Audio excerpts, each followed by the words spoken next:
In today's video, I'm going to teach you how to make counter effect in CapCut.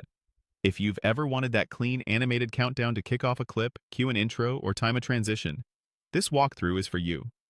We'll keep it simple and focused so you can get a polished counter in just a few minutes. Start by opening CapCut. You can use the web version on your browser or the mobile app. Both work great for this effect.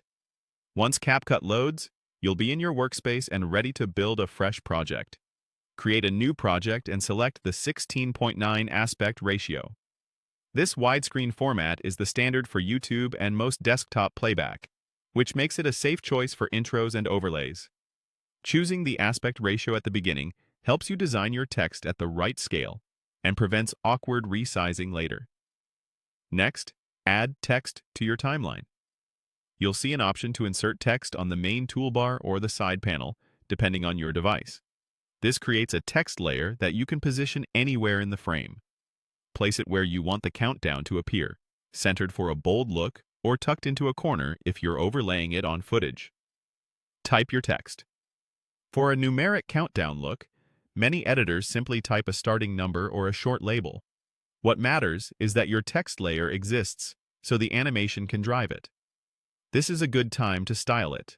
Pick a bold, legible font, increase the size for visibility, and choose colors with strong contrast against your background.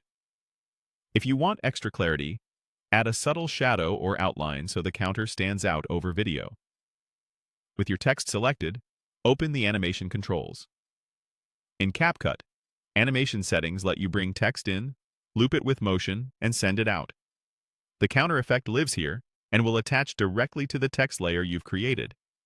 Look for the countdown effect and apply it to your text. Once it's on, adjust its duration so it matches the pace you want, shorter for a quick punchy countdown, longer if you need viewers to follow along. Use the preview to check timing, spacing, and readability. If your background is busy, consider slightly enlarging the text or boosting the outline for clarity. Small tweaks to font weight and placement can make a big difference in how professional the counter feels. That's all you need to create a clean counter effect in CapCut. Set it up once, save the project as a template, and you'll be able to reuse the same timing and style across future videos with ease.